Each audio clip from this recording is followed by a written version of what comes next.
On the second Tuesday of September, a 7-year-old girl in a purple coat got on my school bus at a stop that has been empty since 2021, and I looked in my mirror and saw my dead son's face. I had to drive that bus for 38 more minutes. 26 kids, 11 stops, 2 railroad crossings. I did all of it. And then I sat in the district lot until it got dark, because I could not make my hands let go of the wheel. I'm Loretta. I'm 51, and I've driven Route 14 for the school district in southern Indiana for 9 years. Before that, I did 14 years at the RCA plant until it closed. And before that, I was a kid on a farm, so I've been getting up before the sun my entire life. I know every stop on my route. I know every kid. I know which dog on Sandpit Road is going to run the fence and which one just barks from the porch. When you drive the same 41 miles twice a day for 9 years, the route becomes something you wear.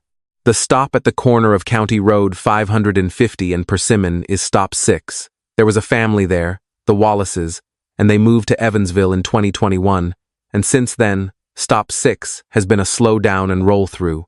2 years of nobody. I don't even think about it anymore. My foot knows it before I do. And on the second Tuesday of September, my foot started to ease off, and there was a child standing there. Little girl, 7 maybe, backpack with a unicorn on it, purple coat, the puffy kind, zipped all the way up even though it was 64 degrees, standing exactly where you're supposed to stand, 6 feet back from the road, like somebody had walked it with her. I stopped. I opened the door. I said, "Good morning, sweetheart," and I asked her name, because a new rider has to go on my manifest. That's the rule. I've said those words 1,000 times. She said, "Winnie Alvey," and the morning kept going for about 1 more second. And then it didn't. I need to stop here and tell you about my son. I'll keep it short because I've learned that I can only do this in short pieces. Dale was my oldest. I had 2 boys, Dale and Bo, 3 years apart. Dale was the easy one, which I know you're not supposed to say, but every mother knows and I'm too old to pretend. He fixed small engines out of my husband's pole barn. He had a laugh that made strangers in restaurants turn around and smile, and he had a cowlick on the left side of his head that would not lie down for God or man. His whole childhood, my husband Ted would lick his thumb and press it down, and Dale would holler, and it would spring right back up, and that was the joke. That was our joke, for years. Dale died in March of 2019. He was 25. It was a car accident on State Road 57, 7 miles from this house, on a Thursday, in the rain. There's no story to it. There's no twist to that part. A tire, a wet curve, a tree. The trooper who came to my door was younger than my son. At the time he died, Dale had a girlfriend named Kim. They'd been together about a year. I'd met her maybe 6 times. She was quiet. She worked at the pharmacy in town. She laughed at Ted's terrible jokes, which I counted in her favor. I liked her fine. I didn't know her well, and after the funeral she was just gone. No call, no card, nothing.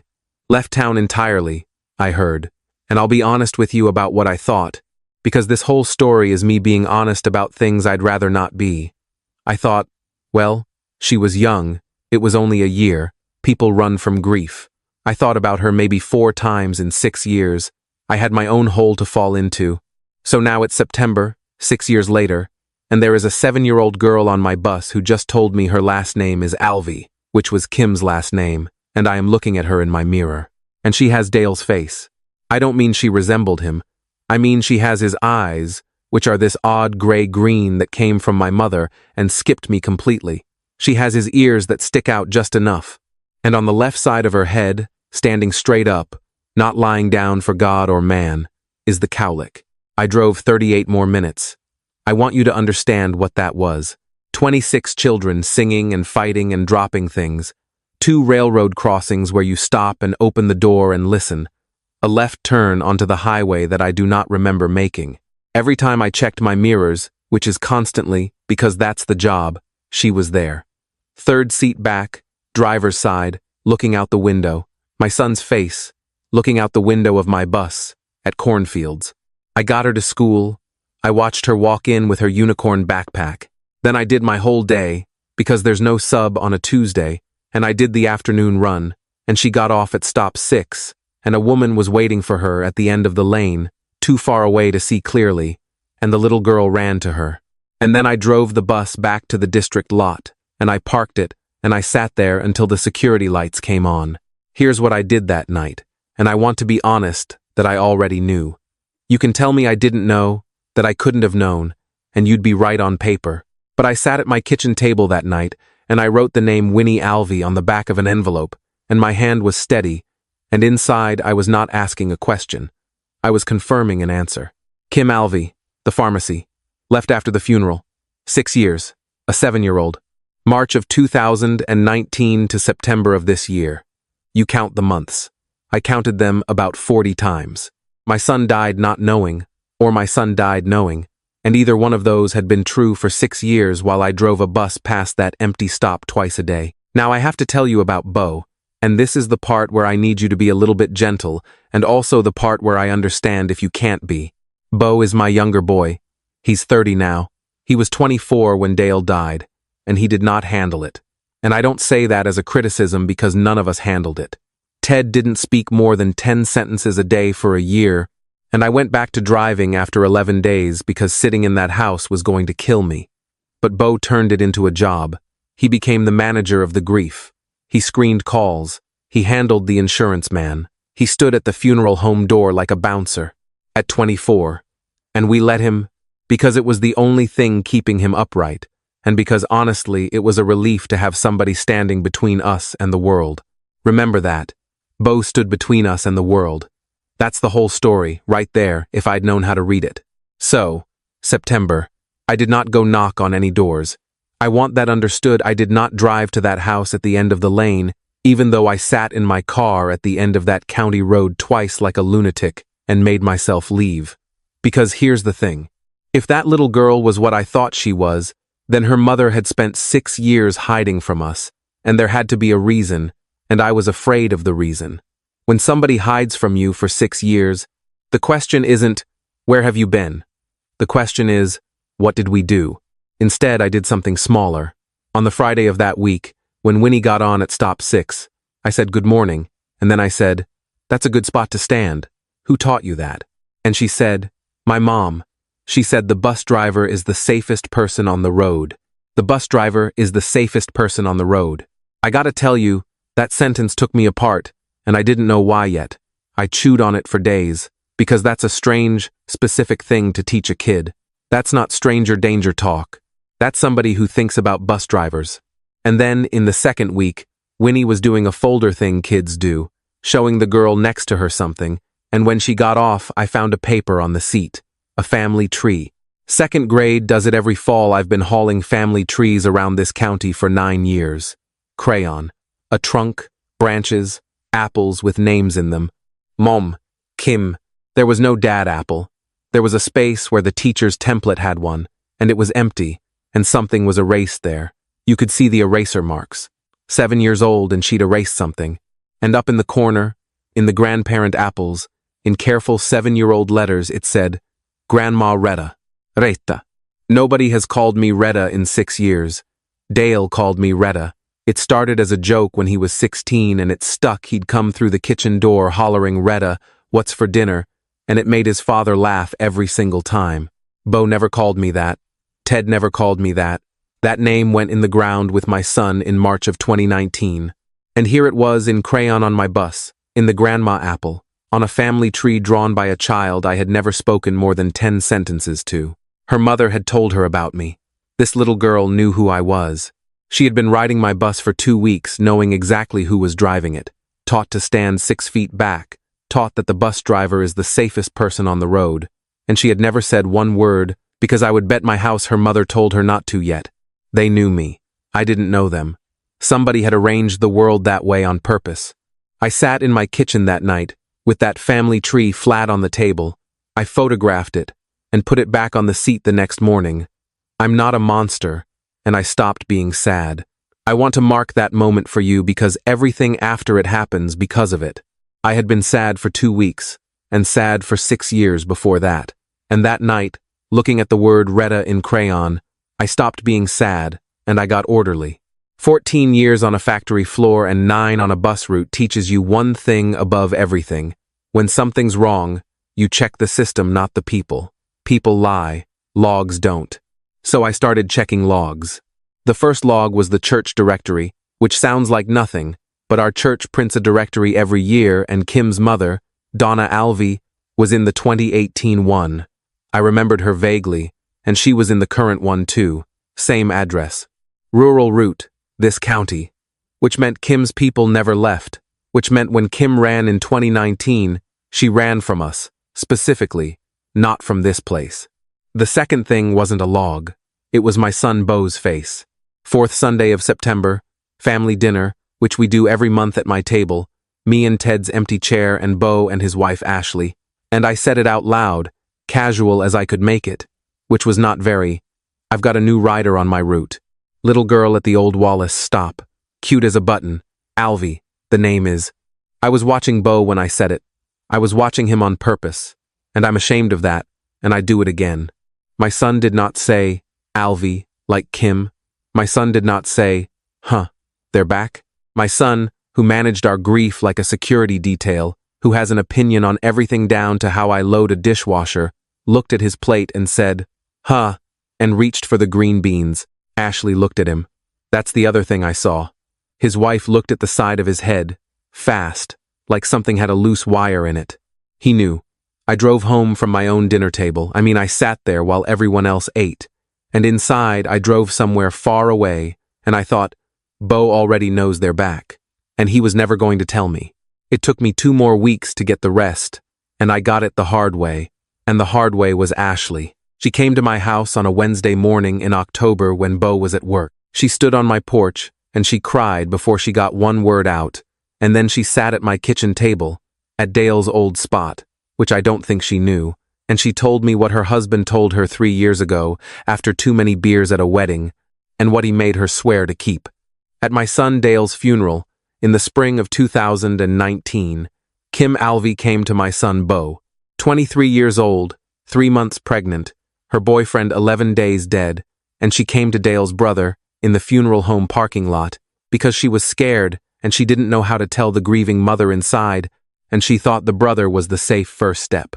And my son Beau, 24 years old, out of his mind, standing between us and the world, looked at this girl and decided, in a parking lot, in about 90 seconds, that she was a threat. He decided she was some girl who was going to attach herself to our family's worst day and want money. And he told her, and Ashley says he can quote it, that he's carried the exact words for years, and I believe that, because that's its own punishment. He told her, if that's even his, my family will take you to court and we will take it. My mother has the money and you don't. If you care about it, disappear. She was 23. Nobody knows all the law at 23. You only know what somebody with a dead brother and a hard voice tells you in a parking lot. She left the state within a month. She had my granddaughter alone, in Tennessee, in November of 2019, in a hospital where nobody visited. And my son came home from that parking lot and ate the funeral casseroles at my table, and let me grieve a son with no idea I was also losing a grandchild in the same week, and he kept it for 6 years. Ashley sat at my table and said, he convinced himself he protected you. He still says it, Loretta. He says it like it's true. He says, I protected Mom. And then she told me the last piece. Kim moved back to this county in 2023, 2 years ago, to help her own mother after a stroke. Beau found out within months, because it's a small county. He has known that child was 7 miles from my kitchen for 2 years, 2 Christmases, 2 of Dale's birthdays, where I bake the pineapple upside-down cake and Beau eats a slice and hugs me at the door. I did not scream at Ashley. I thanked her. I meant it. It cost her a marriage-sized secret to sit at my table, and whatever else happens, I won't forget she came. Then I sat alone in my kitchen and did the arithmetic of it, and I want to tell you the shape of what I felt, because it wasn't rage yet. It was inventory. 6 years of Sunday dinners. 6 years of him carving the turkey since his father died. Because Ted passed in 2023, I haven't told you that part yet. I'm getting there, Lord. Am I getting there? 6 years of my remaining son managing my grief with one hand and holding the door shut on my granddaughter with the other. And underneath the inventory, one splinter I couldn't reach. Ashley said Kim came back in 2023, but that little girl got taught that the bus driver is the safest person on the road. That little girl had Grandma Retta in an apple. Somebody had been keeping me alive in that child's world for years, hiding from me and preserving me at the same time. That's not how you treat somebody you fear. Unless somebody had told her which part of the family to fear, and which part was safe. Hold that thought. I didn't understand it yet either. A lot of you are going to ask why I didn't drive straight to Beau's and burn his house down with my voice. Here's why. Because I had one thing that mattered more than my anger, and it was 7 years old and it got on my bus at 7:12 every morning, and if I detonated this family in the wrong order, the person who'd get hit by the shrapnel was her. So I did the thing I have done my whole life. I got up before the sun, and I ran my route, and I planned. The first Saturday of November, I wrote a letter. 4 drafts on a legal pad. I'll give you the short version. I said, Kim, I'm Loretta. I drive the bus. I believe I have been looking at my son's daughter in my mirror for 8 weeks. I know now what was said to you in 2019, and I know who said it, and I want you to hear from me that I never knew, not for one day. Nobody in my family was ever going to take anything from you. I would like to meet my granddaughter whenever and however you say, or never, if that's what you need. And either way, I will keep being the safest person on the road. And I signed it Retta, because that little girl's crayon told me I was allowed. I mailed it to the address in the church directory, care of Donna Alvey, because I would not use anything I'd learned from a school manifest. That's the kids' records. That's a line. I drive a bus. I know where the lines are. 4 days later, there was a note in my mailbox. No stamp, hand delivered. It said, Sunday, 2 p.m., Mama's house. Just you. I sat in my truck outside Donna Alvey's house for 9 minutes that Sunday. I could see the purple coat through the window, hanging on a hook by the door. Kim is 29 now. She opened the door before I knocked. She looks tired the way single mothers look tired, which is a full-time tired. And she stood in that doorway, and the first thing she said to me, the first words in 6 years was, You really didn't know. Not a question. She was reading my face, and whatever was on it answered her. And this 9-year-old girl put her hand over her mouth and sat down on her mother's stairs, right there in front of me, and cried like the funeral was yesterday. We talked for 3 hours. Winnie stayed at a neighbor's for the first 2, and I'm glad, because the second hour was not for children. Kim told me about the parking lot. Her account matched Ashley's account, word for word, which tells you what it does to a person, that 2 different people can quote it 6 years later. She told me about Tennessee, about a hospital bracelet with no visitors, about naming the baby Winifred, because Dale had once said, as a joke, in bed, that if he ever had a daughter he'd name her something old-fashioned, Winifred or Opal, and she'd laughed at him. She kept the joke. It was all she had of him, and she made it a whole person. And then, in the 3rd hour, I asked the question about the splinter. I said, Kim. She calls me Grandma Retta. She stands 6 feet back. She thinks the bus driver is the safest person on the road. If you were hiding from us, who taught her all that? And Kim looked at me for a long moment, and she said, You don't know that part either. And she got up and went to the back bedroom and came back with a shoebox. Okay, this is the part I've rewritten 5 times, and I'm going to just say it plain. Because there's no way to say it that doesn't take the floor out, so the floor might as well go fast. My husband Ted died in March of 2023, heart attack, in the pole barn, with a carburetor in pieces on the bench.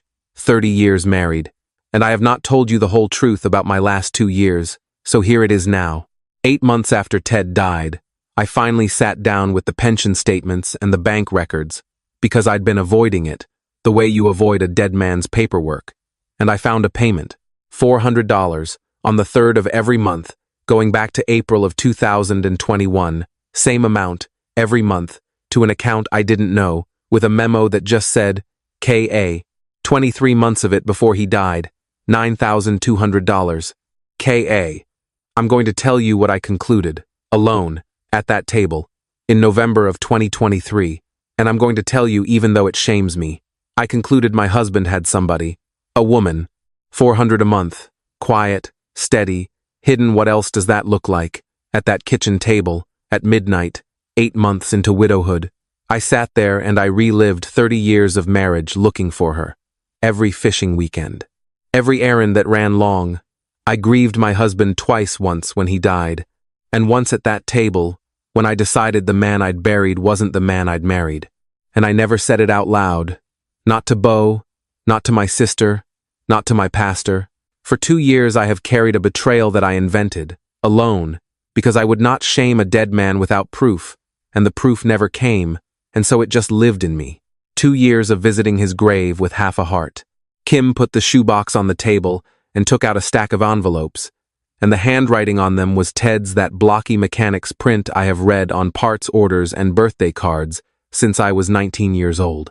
In the spring of 2021, Kim wrote one letter to our house. 1. She was in Tennessee, Winnie was 1.5, times were bad, and she wrote to us, to Ted and me, both asking for nothing, she says in the letter. And I've read it now. She truly asks for nothing. She just says, Dale has a daughter, and I thought you should know before she gets any older, and I'm sorry, and Bo knows why I left. Ted got the mail that day, and my husband, my quiet husband, who I thought didn't have secrets, who I then spent 2 years thinking had the worst kind, read that letter, and he did not tell me. And before you hate him, hear the why. Because Kim watched him work it out on her mother's porch in 2021, the one time he drove down to Tennessee, and she can quote him too. Everybody can quote everybody in this story. That's what secrets do. They turn everyone into a tape recorder. Ted said, Bo did this.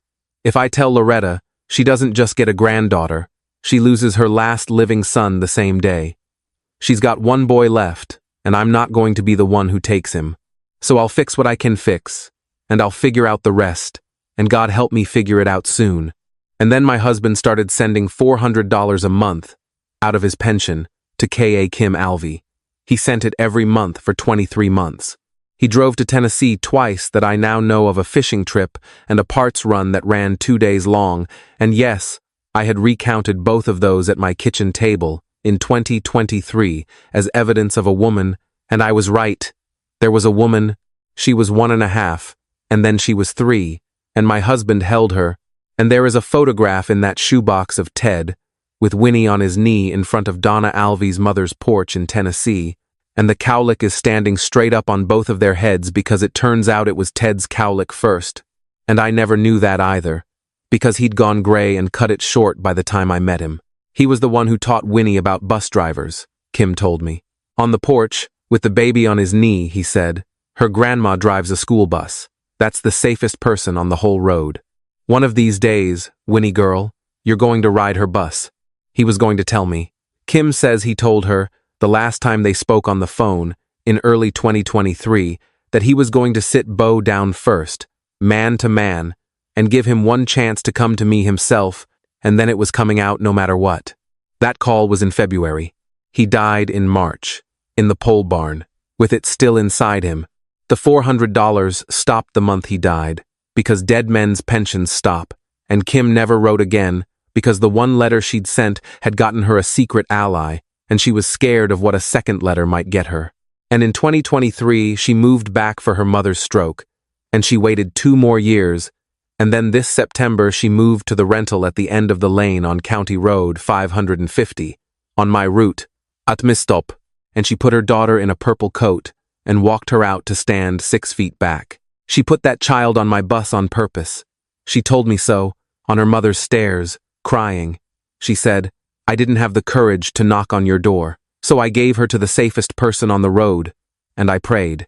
So there it is, all of it, in one place, the way it was never in one place for any of us. Bo threatened a pregnant girl in a parking lot and called it protection. Ted found out and paid in secret and called it protection. And each man, protecting me, took something from me. One took my granddaughter, and the other, without ever meaning to, took my ability to trust my own marriage, because a secret has edges, and it cuts whoever finds it in the dark. I drove home from Donna Alvey's house with a shoebox on my passenger seat, and I did not cry, and then I got to the 4-way at 550, and Persimmon Stop 6, the empty stop, her stop, and I put my truck in park, in the middle of an empty county intersection, and I cried for my husband properly for the first time in 2 years, because I got him back that day. 2 years I'd buried a stranger. Kim Alvey handed me back the man I actually married, in a shoebox, and no one will ever convince me there's a bigger gift than that. It's been 5 months. Here's where everything landed. Bo. I did not ambush him, though I'd earned it. I invited him to Sunday dinner, alone, and when he came in I had three things on the table. The letter Kim wrote in 2021, the pension statements with 23 payments circled, and the photograph of his father with Winnie on his knee. I watched my son read his father's secret. I watched him get to the photograph, and I will tell you exactly what he said, because it's the whole man in one sentence. He put his finger on the picture and said, "So Dad went behind your back too." Two, like they were the same, like a threat in a parking lot and $400 a month were the same species of thing. I said, "Your father hid a gift. You hid a person. Sit down." We were at that table 2 hours. He cried, eventually, and I believe the crying, and here's what I've learned that I'll hand to anybody listening. The crying being real doesn't make the story he tells himself true. My son still, 5 months later, cannot say the sentence "I did a terrible thing to a scared girl." The closest he has come is, "I was 24 and I just lost my brother," which is true, and which was also true of Kim, who was 23 and had just lost the father of her child, and she didn't threaten anybody. I have not cut Bo off. Some of you will be angry about that. He's my son, and I watched this family lose people to silence. I will not volunteer another one, but things are different at my table now. He does not carve anything. He does not manage anything.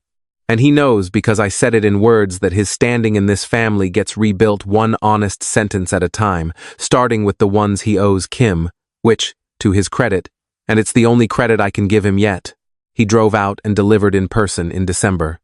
Kim let him say it on the porch. She did not invite him in. I told her she never has to.